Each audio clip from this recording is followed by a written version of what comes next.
That's okay. That's the way it works. There's always a ghost in the machine, okay? Because I was thinking about that a little bit earlier when I saw all the wires and everything going around.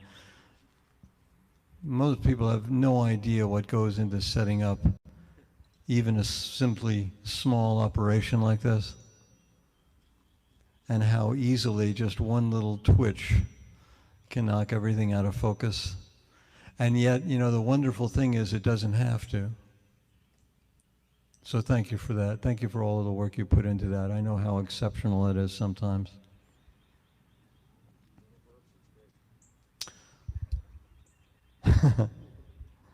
May all beings be at peace. May all beings be free of suffering. And may all beings remember who they are. Good morning again. One of the things that I keep coming across on the spiritual trip, the spiritual journey is, and it always remains a mystery to me, is how easily I forget. We all come here knowing that we are divine children of God, so is everybody else. And yet you get in a traffic jam 5 minutes from now, and guess where your thinking goes? Or the microphone doesn't work, and guess where your thinking goes? How quickly, how easily. And I kind of sat and I wondered with that one for a while, why does it happen so seemingly so quickly? I mean, I can be in this marvelous state of unity consciousness, of everything's cool and everything's wonderful, and I'm cool and I'm wonderful, so are you. And then bam, something happens, I spill the or something doesn't work, and bam, I'm right back into that rabbit hole. One of the discoveries that I made is this. If you've ever stopped to listen to the chatter that's going on in your mind, you'd begin to realize that it's a non-stop story that's spinning out all the time, constantly, even when you're asleep. It's a soap opera. And even if you're not conscious of it, it's directing your life and your feelings.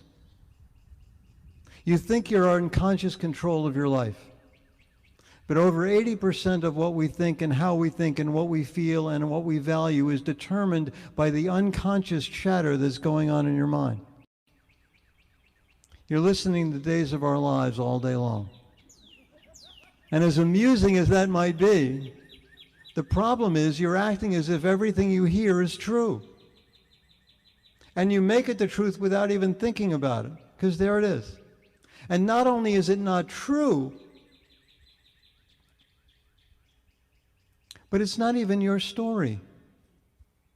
So much of the story we're telling ourselves are stories that we've been told about ourselves. What you look like. We grow up being imprinted with all sorts of stories from parents, from friends, from church, from school, you name it. And most of the time, without even thinking about it, we're living out those stories as being the truth, and they're not even close.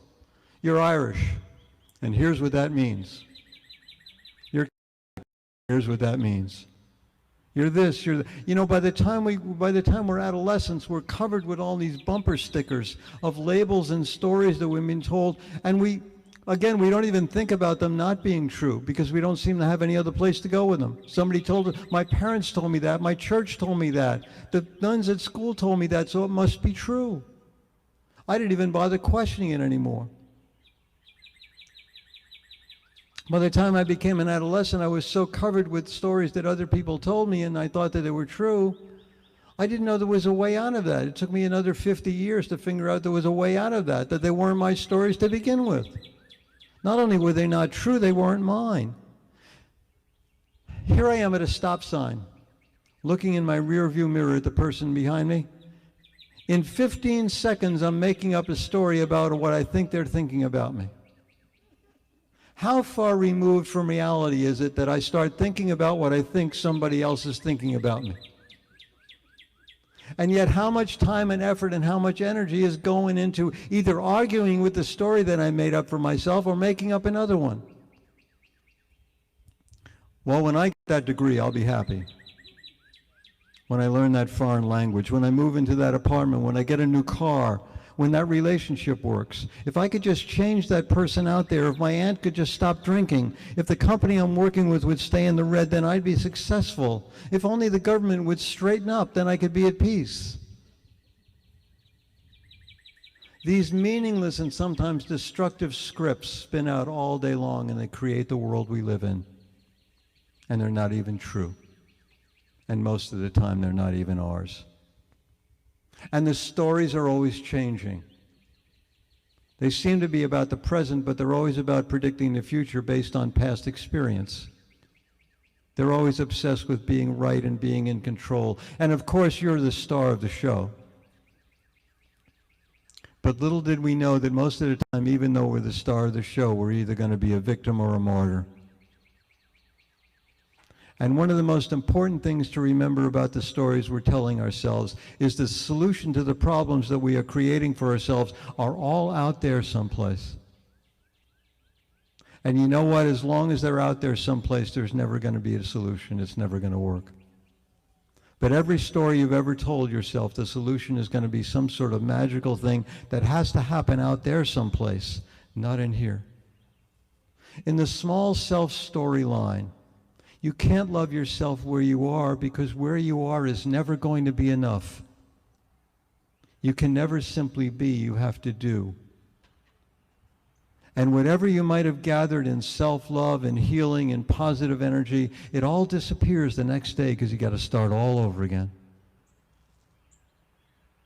The storyteller that you and I have within ourselves was molded from fear and guilt and shame, the need for protection, message of inadequacy, sense of aloneness, disconnectedness from life. That's not who you are. Can you imagine if you woke up in the morning and an angel were to come along and take this little digital tape recorder and kind of pop it in your head? And this recorder would only turn on when you were saying negative about yourself.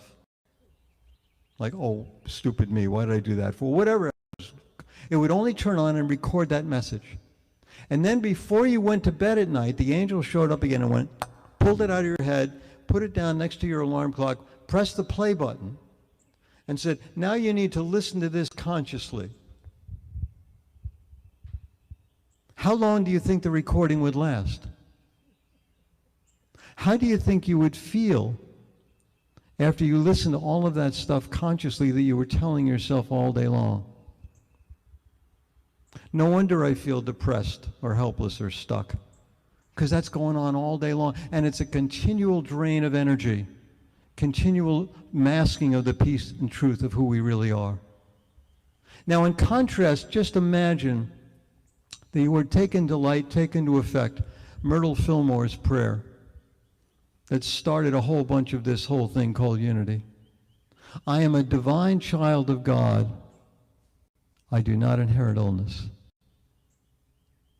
There's such a huge difference between the stories we are telling ourselves and the truth of the divine power of who you truly are to create your reality. Go back for a minute to the healing miracles of Jesus. I always thought they were kind of like magic tricks. You know, you can sort of look at somebody and go, okay, leprosy's gone, cold's gone, withered arm is gone, blah, blah, blah, blah. And I really sat with that one for a while, and what I finally, and my conclusion might change, but the conclusion that I came to was, it wasn't a magic trick at all, was that Jesus saw the perfection in these people. Not the illusion of illness, not the illusion of sickness, not the illusion of anything being wrong. I see the perfection in you. And because my image of the perfection of who you are is so strong and so powerful, it will overcome your perception or your illusion of sickness or disease or unwellness. And so it wasn't about a story anybody was telling, it was about the truth. I see the truth of who you are, and because I see the truth of who you are, nothing else can exist in the light of that. I see the perfection of who you are, and because I see the perfection of who you are, it surmounts, it overcomes anything that looks like illusion or disease or imperfection. The higher self, the truth of who you are, lives in stillness, no conflict, no story. The power, the strength of unconditional love, the power of light over darkness, the power of love over fear. There's no story that can encompass those realities. It's too big, not even your imagination. For example, that wonderful story, that wonderful parable called The Prodigal Son, which I know you're all familiar with, so I won't go into a whole lot of detail. But you know, the kid gets his inheritance, it goes out and he squanders it all, and he finally winds up feeding the pigs in a foreign country, and the pigs are eating better than he is. And he decides, well, he's going to go home to the father again. He makes up this little speech, Father, I have sinned against you and against God, blah, blah, blah, blah, blah. Before he can even get the words out, the father says, get him a robe, get a ring on his finger, kill a fatted calf. In other words, in some ways, the prodigal never left home because he never left the father's love. The father's love was always completely unconditional, no matter what was going on with him. Never left the father's unconditional love. That's the truth. The other part is a story we're telling. Oh, I did this and I did that and I did this and the truth of the matter is, beyond everything you did, beyond everything you thought, beyond everything that happened, the truth of that is right here, right now. The truth is that you never left my love. What would it be like if we lived in that state of understanding and grace?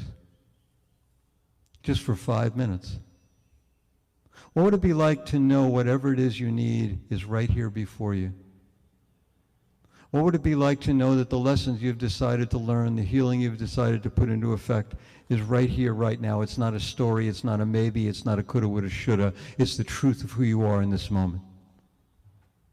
What would it be like if in a moment of fear and doubt and turmoil and anger you were to remember, I could see peace instead of this?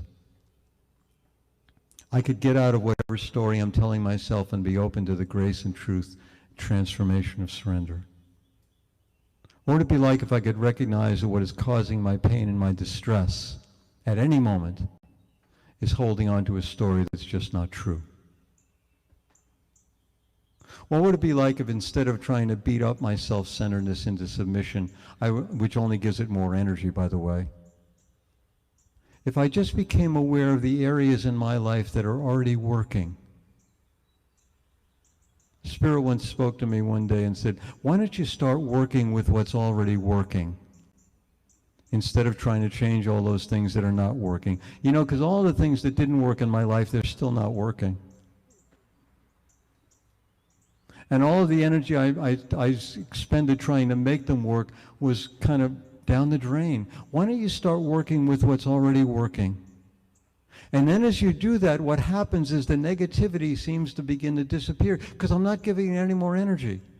It's like tying off a branch, a dead branch on a tree. Instead, I just tie it off and I forget about it. I let it go because what's going to happen is going to fall off. The negative energy that I'm producing in my life, if I focus on the positive energy in my life, is simply going to fall off and fall away. It dies by attrition. I don't have to do anything about it. All I have to do is stop thinking about it. Stop giving it energy. Stop giving it my anger. Stop giving it my outrage. Stop giving it my negativity. You know, some people never get to the point of realizing that it's just a story and a script that they're living, that it's not true to begin with. Living a life of unawareness. And I think that's what Thoreau meant it when he said, oh God, to have reached the point of death and to realize that I have never lived. And that's not a judgment on somebody else. That's simply an awareness that we know people like that. And we've been there ourselves. So what would it be like if we held them in the light of truth, of who they are, and let them decide where they want to go with that? You are the meaning maker of your life. You are the one who puts values on things. You are the one who creates the value. What are you telling yourself this morning that's not true? What script are you writing that's holding you in limitation? What's important to me now? Is it the story I'm telling myself or the reality of who I am? The truth of my heart. The little prince said, it is only with the heart that one sees rightly. What is essential is invisible to the eye. Spirit of God, let me release my false perceptions and limited thinking. Let me see myself as whole. Let me see myself and all other people as whole, as your child, as a being of light, a being of love. And let me see that always, no matter what words might be spoken or actions taken, that the truth of who I am outshines all of those. That's the whole message. That's what the whole thing is all about. You don't have to live in limitation. You don't have to be stuck in the stories you're telling yourself or that other people told you. You are never alone. You never have to live in fear, shame, or guilt. None of that is who you are. You are a divine child of God. End of story.